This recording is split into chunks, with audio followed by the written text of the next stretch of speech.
साहब ने क्योंकि एक्स DGP ने इस बारे कोई विस्तार में गल करनगे ते मैं हुण जिला प्रधान धूड़िया जी को कहना एक बार पत्रकारां नाल आटो होवे थोड़ा ना इस बाद मैं साडा सारिਆਂ ਦਾ ਇੱਥੇ ਆਉਣ ਤੇ स्वागत करता। बाकी सारी जो जानकारी सी वो जी ने देती है ਹੁਣ ਆਪਾਂ ਮੇਰੇ ਖਿਆਲ ਵਿੱਚ ਆਪਾਂ ਦੀ ਕਾਰਵਾਈ ਸ਼ੁਰੂ ਕਰੀਏ ਤਾਂ ਜ਼ਿਆਦਾ ਬਿਹਤਰ ਹੈ। ਬਿਲਕੁਲ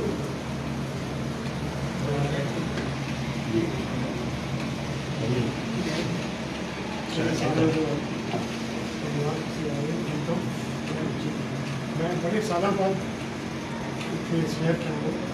मैं IIT BSF उसमें पोस्टेड होता सी BSF में ड्यूटी जो करती आना जाना लगता सी तो बड़ी खुशी हुई थोड़े सारे बहुत बड़ा शहर का है सोना शहर बहुत अच्छा लगा घूमने चाहते सर ਤੁਹਾਡੇ ਆਉਣ ਦਾ ਮੁੱਖ ਮੇਨ ਪਰਪਸ ਕੀ ਹੈ? दलीप जी गुस्ताखी माफ के तला आपने सारी गल करना करीब से रखना कोई गल नहीं ना बताओ। हाँ नहीं कोई गल नहीं, सारी गल रखना उसके बाद तुम सारे पते मैं सारे की गल रख लेंगे।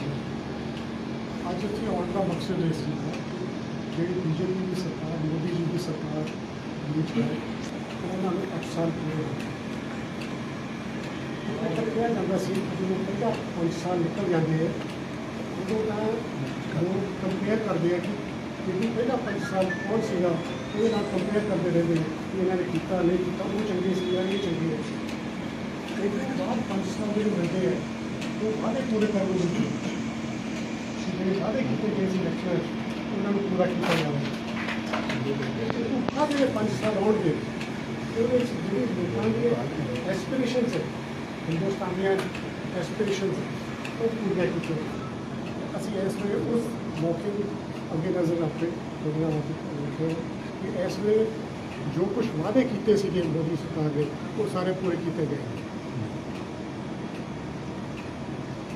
जिन्हें भी स्कीम्स लॉन्च की है वो प्रूव कर दिया है कि जो कॉन्टैक्ट प्रधानमंत्री का आम आदमी के नाल आम सिटीजन के नाल डायरैक्ट है।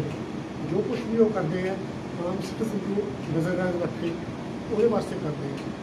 बैंक स्कीमां खोलियां या उन्होंने लोन स्कीम्स खोलियां या उन्होंने वेलफेयर स्कीम है या हेल्थ स्कीम है या एजुकेशन स्कीम है जो उपरों आता डायरैक्ट उस बंदे को करता है। या मंडियां के भी पैसे आते हैं खेती वास्ते भी पैसे होंगे तो सारे उन्होंने को डायरैक्ट लगते कोई विच विचाले लैन वाला या दसन वाला कोई नहीं।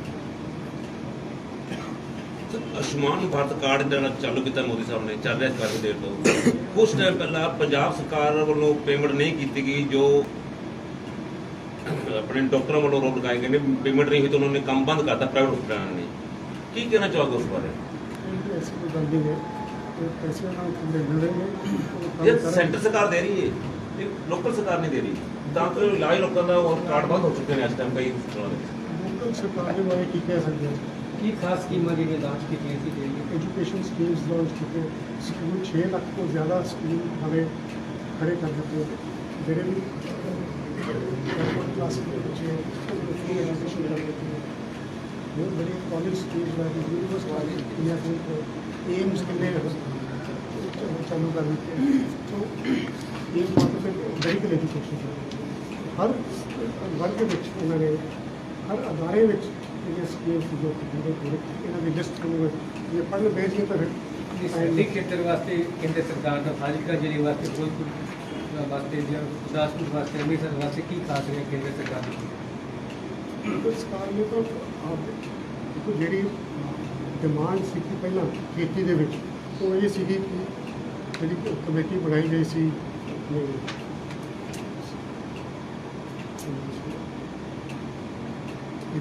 एग्रीकल्चर कमीशन सी ना जी बनी वो जिन्ने भी पॉइंट सी वो मंग स्वामीनाथन कमीशन के पॉइंट्स में जो कुछ भी एग्रीकल्चर के बारे को डिमांड करता सी वो ये कहता सी स्वामीनाथन कमीशन लागू कर मोदी जी ने लागू कर लेकिन लागू करने के बाद अपने किसानों के लिए ये सब ठीक नहीं है। सर जो महंगाई लगातार बढ़ रही है 8 साल महंगाई जो बढ़ रही है लगातार 8 साल में महंगाई कहाँ से कहाँ पहुँच गई इसको लेके मोदी सरकार कंट्रोल क्यों नहीं लगा पा रही? RBI से बोला हुआ है उन्होंने फाइनेंस सेक्रेटरी को भी बोला हुआ फाइनेंस मिनिस्टर को बोला हुआ they are working on various schemes to bring down the inflation. बेरोजगारी खत्म करने वास्ते केंद्र सरकार कर बेरोजगारी का ऐसी चीज़ है जी कभी खत्म हो नहीं सकती, लेकिन यह है कि काफ़ी अगे डाउन ਸਰ ਸੈਂਟਰ ਸਰਕਾਰ ਜਿਸ ਤਰ੍ਹਾਂ ਆਪਣੇ ਬਾਰਡਰ ਏਰੀਆ ਦੇ 50 kilometre area surrounding area cover ਕੀਤਾ ਵੀ ਇਹ ਸਭ ਕੰਟਰੋਲ ਕਰੇਗੀ। ਤੁਸੀਂ ਜਿਸ ਤਰ੍ਹਾਂ ਰੀਸਰਚ 'ਚ ਰਹੇ ਹੋ, बहुत अच्छी गल है। ਅੱਛੀ ਗੱਲ ਨਹੀਂ, ਮੈਂ ਅੱਛੀ ਗੱਲ ਦੀ ਗੱਲ ਕਰ ਰਿਹਾ ਸਰ। 50 ਕਿਲੋਮੀਟਰ ਤਾਂ ਰਹੇਗੀ, ਪਰ ਉਹਦੀ ਅਜੇ ਐਕਟੀਵਿਟੀ ਨਜ਼ਰ ਨਹੀਂ ਆ ਰਹੀ। ਕਿਉਂ ਦੇਖੋ ਇਸ ਤਰ੍ਹਾਂ ਵੀ ਦੇਖੋ ਯੂਥ ਕਿੰਨਾ ਨਸ਼ੇ ਦੇ ਕਾਰਨ ਕਿੰਨਾ ਮਰ ਰਿਹਾ, ਡੇ ਬਾਈ ਡੇ ਰਿਪੋਰਟਾਂ ਆ ਰਹੀਆਂ। ਕਿਉਂ ਨਹੀਂ ਐਕਟੀਵਿਟੀ ਉਹਦੀ ਸਟਿਕ ਹੋ ਰਹੀ BSF ਕਿਉਂ ਨਹੀਂ ਕੰਟਰੋਲ ਕਰ ਰਹੀ ਹੈ? ਫਸਟ ਲਾਈਨ ਤੋਂ ਸੀ ਕਿ ਪਾਕਿਸਤਾਨ ਤੋਂ ਡਰੱਗਸ ਆ ਰਹੇ ਅਤੇ ਵੈਪਨਸ ਆ ਰਹੇ, ਡਰੋਨ ਦੇ ਜ਼ਰੀਏ ਸਿੱਟੇ ਜਾ ਰਹੇ ਹੈ। ਇਸ ਕਰਕੇ ਸਰਕਾਰ ਨੇ ਸੋਚਿਆ ਸੀ ਕਿ ਸਰ ਹੁਣ ਇੱਕ ਜਿਹੜਾ ਸਿਪਾਹੀ ਹੈ ਅਗਰ ਕੋਈ ਡਰੋਨ ਦੇਖ ਲਈ ਉਹ ਇਹਦਾ ਨਹੀਂ ਕਹੇਗਾ ਕਿ ਮੇਰਾ ਇਲਾਕਾ ਨਹੀਂ, ਮੈਂ ਇਹਦੇ ਪਿੱਛੇ ਨਹੀਂ ਜਾ ਸਕਦਾ। ਤਾਂ ਉਹਨੂੰ ਐਕਸਟੈਂਡ ਕੀਤਾ ਕਿ ਜਿੱਥੇ ਵੀ ਤੁਸੀਂ ਦੇਖ ਸਕਦੇ ਹੋ ਤੁਸੀਂ ਇਹਦੇ ਐਕਸ਼ਨ ਲੈ ਸਕਦੇ ਹੋ। ਇਹਦਾ ਲੋਕਲ ਸਰਕਾਰ ਨੇ ਆਪੋਜੀਸ਼ਨ ਪਾਰਟੀ ਨੇ ਕਿਹਾ ਕਿ ਦੇਖੋ ਜੀ ਜੂਰਿਸਡਿਕਸ਼ਨ ਵਧਾਤੀ, ਪਬਲਿਕ ਦੇ ਫਾਇਦੇ ਵਾਸਤੇ ਵਧਾਈ ਸੀ। ਹੁਣ ਜਦੋਂ ਇਹ ਰੌਲਾ ਪਿਆ ਕਿ ਇਹ ਵੈਪਨਸ ਆ ਗਏ ਤੇ ਆਪਣਾ ਚੀਫ ਮਿਨਿਸਟਰ ਦਿੱਲੀ ਗਿਆ ਕਿ ਮੈਨੂੰ ਜੀ ਨਫਰੀ ਹੋਰ ਦੇ ਦਿਓ, ਮੈਨੂੰ ਬਟਾਲੀਅਨਸ ਹੋਰ ਦੇ ਦਿਓ। ਪਹਿਲਾਂ ਜਦੋਂ ਦੇ ਰਹੇ ਸੀ ਉਹ ਮਨਾ ਕਰਦੇ ਸੀ, ਹੁਣ ਜਦੋਂ ਚਾਹੀਦੀ ਹੈ ਤਾਂ ਉਹਨੂੰ ਬੋਲਣ ਵਾਸਤੇ। ਸਰ 6 ਜੂਨ ਨੂੰ ਘੱਲੂਘਾਰਾ ਹੋ ਰਿਹਾ, ਘੱਲੂਘਾਰਾ ਨੂੰ ਦੇਖ ਕਿਸ ਤਰ੍ਹਾਂ ਦੇਖਦੇ ਹੋ? ਪੰਜਾਬ 'ਚ ਕਿਸ ਤਰ੍ਹਾਂ ਮਾਹੌਲ ਰਹੇਗਾ? ਇਹ ਡਿਪਲੋਇਮੈਂਟ ਜਿਹੜੀ ਹੈ ਉਹ ਠੀਕ ਲੱਗੇਗੀ, ਕੰਟਰੋਲ ਕਰ ਕੀਤਾ ਜਾਏਗਾ। ਕੋਈ ਐਸੀ ਗੱਲ ਕਿਆ ਇਹ ਸਰਕਾਰ ਆਪ ਸਰਕਾਰ ਪੰਜਾਬ ਦੀ ਕਰ ਲੇਗੀ ਕੰਟਰੋਲ ਜਿਸ ਤਰ੍ਹਾਂ ਮਾਹੌਲ ਚੱਲ ਰਿਹਾ? ਉਹ ਇੱਕ ਇੰਪ੍ਰੈਸ਼ਨ ਕ੍ਰੀਏਟ ਕੀਤਾ ਗਿਆ। ਇਸ ਵੇਲੇ ਇੱਕ ਇੰਪ੍ਰੈਸ਼ਨ ਹੈ ਕਿ ਪੰਜਾਬ ਦੀ ਸਰਕਾਰ ਬੜੀ ਵੀਕ ਹੈ, ਇਹ ਦਿੱਲੀ ਦੇ ਕਹਿਣ 'ਤੇ ਚੱਲਣਾ ਚਾਹੀਦਾ। ਇੰਪ੍ਰੈਸ਼ਨ ਦੇ ਨਾਲ ਹੀ ਅੱਗੇ ਲੋਕ ਸੋਚਦੇ ਨੇ ਕੀ ਹੋ ਰਿਹਾ ਕੀ ਨਹੀਂ ਹੋ ਰਿਹਾ। इंप्रेशन है कंफर्म ਇੰਪ੍ਰੈਸ਼ਨ ਕਨਫਰਮ ਹੋ ਜਾਏਗਾ ਅੱਗੇ ਜਦੋਂ ਦੋ ਟਾਈਮ ਦੇ ਹਾਲੇ ਇਹਨਾਂ ਨੂੰ 2-2.5 ਮਹੀਨੇ ਹੋਏ, ਪਹਿਲਾਂ ਹੀ ਇਹ ਫੇਲ ਹੋਈ ਜਾ ਰਹੇ ਆ ਤੇ ਅੱਗੇ ਤਾਂ ਹੋਣਾ ਹੀ। ਸਰ ਇਸ ਤਰ੍ਹਾਂ ਪੰਜਾਬ ਦਾ ਹਰ ਇੱਕ ਆਦਮੀ ਕਾਨੂੰਨ ਵਿਵਸਥਾ ਨੂੰ ਲੈ ਕੇ ਬੜਾ ਹੈ ਡਰ ਦਾ ਮਾਹੌਲ 'ਚ ਮਹਿਸੂਸ ਰਹਿ ਰਿਹਾ। ਜਿਸ ਤਰ੍ਹਾਂ ਡੇ ਬਾਈ ਡੇ ਇੰਸੀਡੈਂਟ ਹੋ ਰਹੇ ਨੇ, ਕਤਲ ਹੋ ਰਹੇ ਨੇ, ਲੁੱਟਪਾਟ ਦੀ ਘਟਨਾਵਾਂ ਹੋ ਰਹੀਆਂ ਨੇ, ਆਪਣੇ ਨੂੰ ਸੁਰੱਖਿਅਤ ਮਹਿਸੂਸ ਨਹੀਂ ਕਰ ਰਹੇ। ਇਹਦੇ ਪ੍ਰਤੀ ਕੀ ਕਹੋਗੇ ਪੰਜਾਬ? BJP ਕੀ ਕਦਮ ਚੁੱਕ ਰਹੀ ਸੀ? ਜਦੋਂ ਵੀ ਕਲਾਸੀਕਲ ਇੰਸਰਜੈਂਸੀ ਸ਼ੁਰੂ ਹੁੰਦੀ ਹੈ, ਸਭ ਤੋਂ ਪਹਿਲਾਂ ਜਿਹੜੇ ਟੈਰਰਿਸਟ ਹੁੰਦੇ ਨੇ ਉਹ ਪੁਲਿਸ ਨੂੰ ਅਟੈਕ ਕਰਦੇ ਨੇ, ਇੰਟੈਲੀਜੈਂਸ ਏਜੰਸੀਜ਼ ਨੂੰ ਅਟੈਕ ਕਰਦੇ ਨੇ, ਸਾਡਾ ਪਤਾ ਨਾ ਲੱਗੇ, ਖੁਫੀਆ ਏਜੰਸੀਆਂ ਸਾਡੇ ਬਾਰੇ ਪਤਾ ਨਾ ਲੱਗੇ। ਉਸ ਤੋਂ ਬਾਅਦ ਉਹ ਅਟੈਕ ਕਰਦੇ ਹੈ ਪ੍ਰੋਪਾਗੈਂਡਾ ਰੇਡੀਓ 'ਤੇ, ਜਿਹੜਾ ਕਿ ਸਾਡੇ ਅਸੀਂ ਆਪਦਾ ਮੈਸੇਜ ਜਿਹੜਾ ਹੁਣ ਅੱਜ ਕੱਲ੍ਹ ਉਹ ਪ੍ਰੋਪਾਗੈਂਡਾ ਦੀ ਲੋੜ ਨਹੀਂ ਹੈ, ਕੋਈ ਸਭ ਚੀਜ਼ ਮੋਬਾਈਲ 'ਤੇ ਚੱਲਦੀ ਹੈ, ਇੰਟਰਨੈਟ 'ਤੇ ਚੱਲਦੀ ਹੈ। ਤੀਜਾ ਅਟੈਕ ਕਰਦੇ ਆ ਉਹ ਸੌਫਟ ਟਾਰਗੇਟਸ 'ਤੇ ਜਿਹਦਾ ਇੰਪੈਕਟ ਹੋ ਗਿਆ, ਜਿਹਦੇ ਨਾਲ ਲੋਕਾਂ 'ਚ ਡਰ ਪੈਦਾ ਹੋ, ਖੌਫ ਪੈਦਾ ਹੋ। ਨਿੱਜੀਕਰਨ ਦੇ ਬੜੇ ਆਰੋਪ ਲੱਗਦੇ ਨੇ ਸਰ। ਇਸ ਵੇਲੇ ਉਹ ਚੀਜ਼ ਹੋ ਰਹੀ ਹੈ। ਜੀ ਇਹ ਜਿਹੜਾ ਅਟੈਕ ਹੋਇਆ ਦੂਜੇ ਵਾਲੇ 'ਤੇ ਡੈਫੀਨੇਟਲੀ ਟੈਰਰਿਸਟ ਅਟੈਕ। ਪਰ ਸਰ ਬਾਨੇ ਜਿਹੜੇ ਮਰਜ਼ੀ ਮਾਰ ਲਈਏ, ਆਹ ਬਾਨਾ ਹੈ ਜੀ, ਉਹਦਾ ਆਹ ਸੀ ਜੀ, ਉਹ ਪੈਸੇ ਸੀ ਜੀ, ਲੈਂਡ ਸੀ ਜੀ, ਫਲਾਣਾ ਸੀ। ਗੱਲ ਇਹ ਕਿ ਉਹਨਾਂ ਨੇ ਐਸੇ ਬੰਦੇ 'ਤੇ ਅਟੈਕ ਕੀਤਾ ਜਿਹਦਾ ਇੰਪੈਕਟ ਸਾਰੀ ਸੋਸਾਇਟੀ 'ਤੇ ਹੋਇਆ। सर संगरूर बाई जितने इलेक्शन भी गर्म जोश नोट होके एक्टिव हुए हैं। सर संगरूर बाई इलेक्शन को लेके पार्टी की क्या तैयारी है, कब तक अनाउंस होगा? उसके बारे में मैं अभी कुछ नहीं ऑथराइज टू स्पीक। ਪਰ ਸਰ ਅਜੇ ਜਿਸ ਤਰ੍ਹਾਂ ਪੰਜਾਬ ਦਾ ਮਾਹੌਲ ਬਣ ਰਿਹਾ 2-2.5 ਮਹੀਨੇ ਦੀ ਨਵੀਂ ਆਪ ਸਰਕਾਰਾਂ 'ਚ BJP ਦੀ ਕਿਉਂ ਜੀ ਸਾਇਲੈਂਟ ਕਿਉਂ, ਚੁੱਪ ਕਿਉਂ ਨਹੀਂ ਐਕਟੀਵਿਟੀ ਕਰੇ, ਕਾਰਜਕਰਤਾ ਬਾਹਰ ਨਹੀਂ ਕਰੇ, ਪ੍ਰੋਟੈਸਟ ਕਿਉਂ ਨਹੀਂ ਕਰ ਰਹੀ? ਯਾਰ ਮਤਲਬ ਇਸ ਤਰ੍ਹਾਂ ਦੀ ਜਦ ਕਿ ਲੋਕਾਂ ਨੂੰ ਲੱਗੇ ਵੀ ਵਾਕਈ BJP ਸਾਡੇ ਬੈਠੀ ਹੈ, ਕੁਝ ਤਾਂ ਆਵਾਜ਼ ਸੁਣਨ ਨੂੰ ਸਾਡੇ ਬੈਠਾ ਹੈ। स्टेट का कंसर्न है, स्टेट की जो ਜੀ स्टेट की पोजिशन ऐसी है कि इंप्रेशन क्रिएट किया गया कि हर पुलिस है, पुलिस अच्छी है, पर पुलिस ऑर्गेनाइजेशन इस्तेमाल तक किसी ने सरकार नहीं कर रहा। जी सरकार जी है वो दसती है अगवा जानना की फायदा होगा किसान मुठभाई बनेगी, मुठभाई बनेगी, पुराने कार्यकर्ता को सम्मान नहीं मिलेगा। भाई वाला कांग्रेसी करना हो रहे हैं, सम्मान नहीं मिलता है जो पार्टी वैसे कम करे, जो आके ज्वाइन करता है लेकिन उन्हें मौका देता जाता है कि आप वर्क प्रूव करें, वर्क के मुताबिक उन्हें मिलेगा जो कुछ हो। ਸਰ ਸਭ ਨਾਲ ਵੱਡਾ ਕਈ ਕਾਂਗਰਸੀਆਂ ਦੇ ਨਾਮ ਹੋਰ ਆ ਰਹੇ ਨੇ ਪਾਰਟੀ ਦੇ ਸ਼ਾਮਲ ਹੋਣ ਲਈ। ये बीजेपी ऐसी पार्टी की पहले कंडीशन लेके नहीं मुझे आ सकती, ज्वाइन करना चाहते हो यू वो भी वेलकम, बड़े कांग्रेस लीडर थोड़े कंटेक्ट च नहीं। You are all welcome. Punjab में ਕਿਹੜੇ ਚਿਹਰੇ ਹੋਰ ਹੈਗੇ ਨੇ ਕਾਂਗਰਸ ਦੇ ਜਿਹੜੇ ਤੁਹਾਡੇ ਸ਼ਾਮਲ ਹੋ ਸਕਦੇ ਨੇ BJP ਵਿੱਚ? काफ़ी सारे हैं, हरेक आपका का मौका लगता है। सर पंजाब और तो सारे तैयार होने। ਸੂਤਰਾਂ ਵਾਲੇ ਖਬਰ ਆ ਰਹੀ ਆਉਣ ਵਾਲੇ ਮਹੀਨੇ ਵਿੱਚ ਰਵਿੰਦਰ ਨਾਵਲਾ ਰਾਣਾ ਸਾਹਿਬ ਕਹਿੰਦੇ ਹੋਰ ਤੋਂ ਆ ਰਹੇ ਨੇ ਕਿ ਹੈ ਤਾਂ ਕੁਛ खबर चल रही है, खबर चल रही है, उन्होंने दसा है उन्होंने फ्यूचर कांग्रेस है नहीं, कांग्रेस टुट रही है, बिल्कुल पार्टी उन्होंने संभाल नहीं सकती, और नेचुरल स्ट्रॉन्ग पार्टी में चलना चाहते ਸਰ ਉਹ ਪਾਰਟੀ ਜੁਆਇਨ ਕਰਦੇ ਨਾਲ ਵਾਲਾ ਹਿਸਾਬ ਸਮਝੇ 5 ਸਾਲ ਬਾਅਦ ਉਹ ਉਮੀਦਵਾਰ ਹੋਣਗੇ ਇੱਥੋਂ ਜ਼ਰੂਰੀ ਨਹੀਂ, ਭਾਜਪਾ ਦੇ। ਜ਼ਰੂਰੀ ਨਹੀਂ, ਜਿਹੜਾ ਵੈਲਿਊ ਜ਼ਿਆਦਾ ਹੋਗਾ पार्टी उस कैंडिडेट को जितना जितन के काबिल हो। सर जिस तरह से लगातार बीजेपी में शामिल हो रहे हैं बीजेपी दूसरी पार्टियों के लोग, उससे क्या टारगेट बीजेपी का ये है कि आने वाले टाइम में कभी किसी से अलायंस करके इलेक्शन नहीं लड़ेगी, अपने दम पे सरकार बनाएगी? इस वक्त जो इलेक्शन का दौर था उस वक्त ये कहा गया था कि आने वाले वक्त में अलायंस नहीं करेंगे, कहा गया था, लेकिन उस वक्त पार्टी क्या फैसला लेगी वो अलग बात है। अकाली दल से हो सकता है कोई पंजाब में, क्योंकि पार्टी छोटे साइज की थी और ये सेकंड ब्रदर छोटा भाई अकाली दल की थी, तो इसकी ग्रोथ उस वक्त इतनी ज़्यादा नहीं है। अब तो पार्टी ओपनली आ गई है, सारे पंजाब में आ गई है, पर आने वाले वक्त में 117 सीटों पर लड़ने का जो दौर चल रहा है, तो नेचुरली और पार्टियों से लोग आएंगे, ज्वाइन करेंगे, जो जीतता है उसके साथ लोग आते हैं। नहीं सर, अब ये लग रहा है कि हिंदुत्व के मुद्दे पे पार्टी आगे बढ़ना चाहती है पंजाब में, हिंदू नेताओं को आगे लाके पार्टी आगे बढ़ना चाहती है। क्योंकि आज का मेन विषय, वैसे मैं आप लोगों से सभी से प्रार्थना करता हूं, मेन विषय आज केंद्र की सरकार की जो उपलब्धियां हैं, मेन विषय वो था आज का। इन चीज़ों के बारे में चलो आप पूछ रहे हैं, वो जानकारी आप लीजिए, लेकिन मेन विषय आज का केंद्र की 8 साल की सरकार पूरा होने को सरकार 117 सीटों पर लड़ रही है, ये भी केंद्र के 8 साल के कारण ही हो रहा है। बीजेपी एक सेक्युलर पार्टी है और सब रिलीजन्स को बेहतर करती है।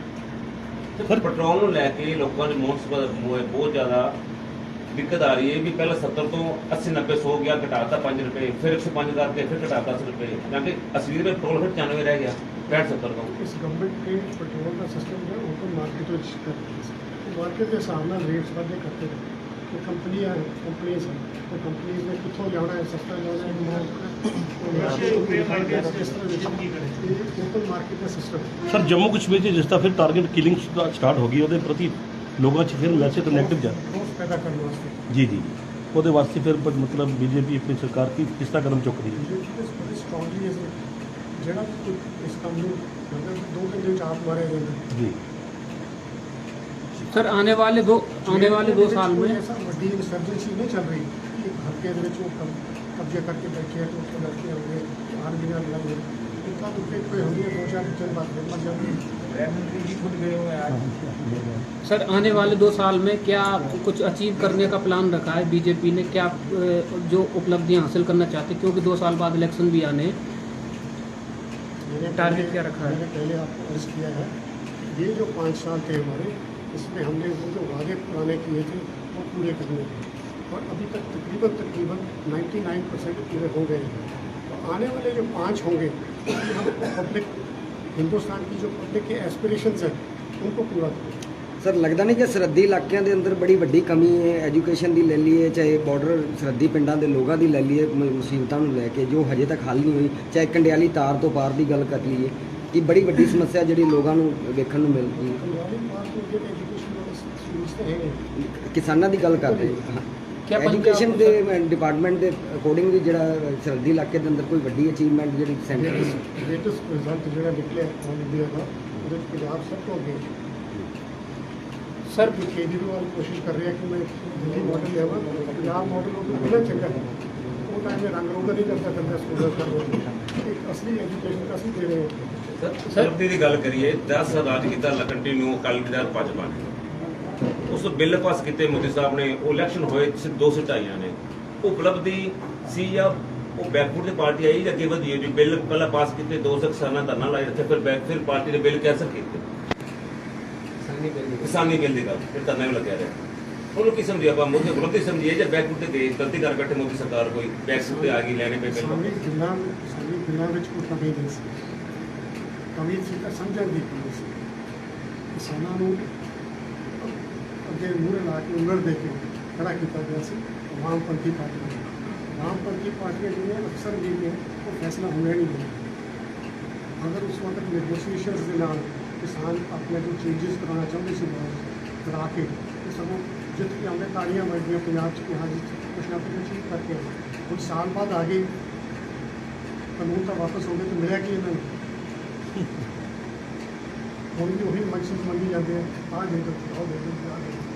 ਸਰ ਬਿੱਲਾਂ ਤੋਂ ਬਾਅਦ ਸ਼ਹਿਰੀ ਵਰਗ ਵੀ ਥੋੜਾ ਜਿਹਾ ਬੈਕ ਹੈ ਨਾ ਸਰ। ਰੈਵੋਲੂਸ਼ਨਰੀ ਲਾਜ਼ ਸੀਗੇ ਜਿਹੜੇ ਉਹਨਾਂ ਦੇ ਐਂਡ ਆਲ ਲਾਜ਼ ਵਰ ਬੇਸਡ ਔਨ ਸਵਾਮੀਨਾਥਨ ਕਮਿਸ਼ਨ ये दोबारा भी लागू हो सकते हैं। ਸ਼ਹਿਰੀ ਵਰਗ ਬੜਾ ਇਸ ਮਾਮਲੇ ਨੂੰ ਉਠਾਇਆ ਸੀ ਕਿ ਕਿਸਾਨਾਂ ਨੂੰ ਸਰਕਾਰ ਵੱਲੋਂ ਉਹਨਾਂ ਖਾਤੇ ਪੈਸੇ ਵੀ ਪਾਏ ਜਾ ਰਹੇ ਨੇ ਔਰ ਸਾਰੀ ਸਹੂਲਤਾਂ ਨੇ ਕੋ ਲੋਨ ਲੈਣਾ ਉਹਨੂੰ ਫੈਸਿਲਿਟੀ ਮਿਲ ਵੀ ਜਾਂਦਾ ਹੈ, ਲੇਕਿਨ ਸ਼ਹਿਰੀ ਉਹ ਜਿਹੜਾ ਜਨਰਲ ਵਰਗ ਹੈ ਉਹਦੇ ਲਈ ਕੋਈ ਰੇਹੜੀ ਵੀ ਚਲਾ ਰਿਹਾ, ਫਰੂਟ ਵੀ ਲਗਾ ਰਿਹਾ, ਉਹਨੂੰ ਕੁਝ ਨਹੀਂ ਸਹੂਲਤ ਮਿਲਦੀ ਦੇ ਰਹੀ ਸਰਕਾਰ, ਕਿਉਂਕਿ ਉਹ ਗਰੀਬ ਹੈ। ਉਹਦੀ ਇਹ ਗਲਤੀ ਹੈ ਜਨਰਲ ਵਰਗ ਤੋਂ ਹੈ। ਸਹੂਲਤਾਂ ਹਰ ਵਰਗ ਵਿੱਚ ਪਹੁੰਚ ਰਹੀ ਅਗਰ ਤੁਸੀਂ ਇਹ ਪੁਆਇੰਟਸ ਦੇਖੋ ਇਹਦੇ ਵਿੱਚ ਲਿਖਿਆ ਹੋਇਆ ਹੈ ਕਿ ਹਰ ਜਗ੍ਹਾ ਹਰ ਵਰਗ ਵਿੱਚ ਪਹੁੰਚ ਰੇਹੜੀ ਵਾਲੇ ਨੂੰ ਵੀ ਮਿਲ ਰਹੀ ਹੈ, ਫੜੀ ਵਾਲੇ ਨੂੰ ਵੀ ਮਿਲ ਰਹੀ ਹੈ। 29.6 ਲੱਖ ਸਟਰੀਟ ਵੈਂਡਰਸ ਬਕਾਇਦਾ ਸਾਡੀ ਪਾਰਟੀ ਨੇ 8 ਸਾਲ ਦੀ ਉਪਲਬਧੀ ਵਿੱਚ ਲਿਖਿਆ ਹੈ। ਚੌਥਾ ਪੁਆਇੰਟ ਹੈ, ਤੁਹਾਨੂੰ ਅਸੀਂ ਕਾਪੀ ਸਾਰਿਆਂ ਨੂੰ ਜਾਰੀ ਵੀ ਕੀਤੀ ਹੈ। ਲੋਨਸ ਡਿਸਟ੍ਰੀਬਿਊਟ ਬਾਈ 29.6 lakh street vendors under PM ਸੰਧਿਆ ਨਿਧੀ ਯੋਜਨਾ। ਪਾਰਟੀ ਨੂੰ ਪਤਾ ਸੀ ਕਿ ਅਸੀਂ ਪਹਿਲੀ ਵਾਰੀ ਖੁੱਲ੍ਹ ਕੇ ਆ ਰਹੇ ਹਾਂ ਪੰਜਾਬ 'ਚ ਵਿਦਾਊਟ ਅਲਾਇੰਸ ਦਾ ਆ ਰਹੇ ਹੋ ਸਕਦਾ ਸਾਨੂੰ ਨਾ ਕੁਛ ਮਿਲੇ, ਲੇਕਿਨ ਅਸੀਂ ਸਟੈਪਿੰਗ ਸਟੋਨ ਸਾਡਾ ਬਣ ਗਿਆ, ਸਾਡੀ ਐਂਟਰੀ ਹੋ ਜੂਗੀ ਕਿ ਅਸੀਂ ਇਸ ਨੂੰ ਵਧਾ ਕੇ ਇਸ ਨੂੰ ਅੱਗੇ ਲਿਜਾ ਕੇ ਔਲ ਇਨ ਆਲ सर जो टैक्स कलेक्शन का जो रेशो रहता है सेंटर और राज्य के बीच में, पंजाब को जो टैक्स के रूप में जो मिलना चाहिए पूरा हक मिल पा रहा है? वो बिल करके सारा GST रिलीज कर दिया। नहीं, ये आरोप लगते रहे कि पंजाब को कम टैक्स उसका हिस्सा मिल रहा है। कोई कम नहीं है, परसों सारा लीक पूरा दे रहे हैं, पूरा दे रहे हैं। GST के ਪੰਜਾਬ ਸਰਕਾਰ ਤਾਂ ਆਦੀ ਨਕਾਮੀ ਛੁਪਾਉਣ ਵਾਸਤੇ ਸੈਂਟਰ ਤੇ ਬਲੇਮ ਲਾਈ ਜਾਂਦੀ ਹੈ। ਨਾਲੇ ਕੇਜਰੀਵਾਲ ਤੇ ਆਪਾਂ ਮਸ਼ਹੂਰ ਹੀ ਇਸ ਗੱਲੋਂ ਜਿਹੜੇ ਦੂਸਰੇ ਤੇ ਬਲੇਮ ਲਗਾਣੇ ਨੇ, ਜਦਕਿ ਉਹਨੂੰ ਪਰਸੋਂ ਹੀ ਸਾਰੇ ਪੈਸੇ ਰਿਲੀਜ਼ ਕਰਤੇ ਗਏ। ਇਹਦੇ 'ਚ ਸਾਰੀ ਉਪਲਬਧੀਆਂ ਨੇ ਜਿਹੜੇ ਕਿ ਸਾਡੀ ਜ਼ਿਲ੍ਹੇ ਦੇ ਵਾਸਤੇ ਕੋਈ ਖਾਸ ਉਨਤੀ ਹੋਵੇ ਕੇਂਦਰ ਸਰਕਾਰ ਦੇ ਵਿੱਚ ਹੈ ਜੀ। सीधे वाली एक तो ठीक सा ਪੂਰੀ ਪੰਜਾਬ ਸਟੇਟ ਵਿੱਚ ਸਰਦੀ ਖੇਤਰ ਵਾਸਤੇ बना के दे देगा। जैसे कोविड काल के अंदर केंद्र की सरकार ने बहुत अच्छा काम किया और आप सब इस चीज़ के प्रमाणित हैं कि सभी की वैक्सीनेशन के अंदर नरेंद्र मोदी जी ने जो काम किया, देश की भारत की सरकार ने किया, विदेशों के अंदर के भारत की प्रोडक्शन मेक इन इंडिया का एक नारा जो दिया और उसके बाद हमारी वैक्सीन इंडिया की वैक्सीन बाहर जा रही है, तो इसका लाभ हमें सभी भारतीयों को मिला है। उसके अंदर हम फाजिलका जिला के उसके बीच में ही आते हैं। मोदी जी ने अपने आप हिंदुस्तान के अपने आप को प्रूव करता है इंटरनेशनल फोरम में असं गिने जाते मोदी जी असले बहुत बड़े लेवल के स्पीक्समैन बन गए। सर पंजाब में क्या वाकई राष्ट्रपति शासन जैसे हालात हैं या सिर्फ ये राजनीतिक मुद्दा बनाया जा रहा है? अगर इस वक्त भारत ऐसे रहे सरकार की जिम्मेवारी जब जरूरत पड़ेगी तो करें। क्या करें? कई कंट्रीज इसमें पंजाब की सरकार इंडिया ने बना के बहाने बना रही है, ये गैंग वॉर है, ये वॉर है। गैंग वॉर कहाँ है? हथियार बाहर से आया है, जो ब्लेम जो कह रहा है कि हमने किया वो भी बाहर बैठा कनाडा, तो ये टेररिज्म नहीं है तो क्या है? क्लियर कट राष्ट्रपति शासन लगने के बाद में ये सब केस है, राष्ट्रपति शासन लगने के बाद में सब रुक जाएगा? डेफिनेटली कंट्रोल होगा। तो फिर वेट किस बात की सर, राष्ट्रपति राज क्यों नहीं लागू किया जा रहा? ये चीज़ें एकदम नहीं होती हैं। अभी ऐसे रात नहीं होती। ਸਰ ਇੱਕ ਆਖਰੀ ਕੁਐਸਚਨ ਮੇਰੇ ਵੱਲੋਂ, Later watch है। ਉਪਲਬਧੀਆਂ ਤੁਸੀਂ ਗਿਣਾਤੀਆਂ ਸਰਕਾਰ ਦੀਆਂ ਪੂਰੇ ਇੰਡੀਆ ਵਾਸਤੇ ਕੀ ਹੈ ਤੁਸੀਂ, ਲੇਕਿਨ ਯੂਪੀ ਤੇ ਬਿਹਾਰ ਤੇ ਫਰਕ ਕਿਉਂ ਆ ਗਿਆ? ਫਿਰ ਉੱਥੇ ਪੂਰੀ ਬਹੁਮਤ ਸਰਕਾਰ ਬਣੀ ਤੁਹਾਡੀ, ਇੱਥੇ ਸਿਰ ਦੋ ਲੋਕ ਕੀ ਚੱਕਰ ਹੈ ਬਣਿਆ? ਸੋਰੀ ਯੂਪੀ ਤੇ ਪੰਜਾਬ 'ਚ ਉਪਲਬਧੀਆਂ ਸੇਮ ਨੇ ਸਰਕਾਰ ਦੀਆਂ, ਉੱਥੇ ਪੂਰਾ ਬਹੁਮਤ ਹੈ BJP ਕੋਲ, ਤੇ ਪੰਜਾਬ ਵਿੱਚ ਸਿਰਫ ਦੋ। कुछ बैकग्राउंड चल रही थी ना, आंदोलन जो भी उन्होंने चल रही थी, first time BJP independent party without alliance इस करके जो फर्स्ट एंट्री सी ਇੱਥੇ ਅਸੀਂ ਇਕੱਲੇ ਪਹਿਲੀ ਵਾਰ ਲੜੇ ਹਾਂ। सानू का यही लगता है Next time जे ना मिले डजंट मैटर, समय भी कितना मिला हमें चुनाव लड़ने के लिए? वोट परसेंटेज बढ़ गई, वोट परसेंटेज से बढ़ गई। कल स्कूलिंग से या ट्यूशन ही रखी हुई, ट्यूशन रखने के नाम पे। अच्छा ਠੀਕ ਹੈ ਸਰ। ठीक है बहुत बहुत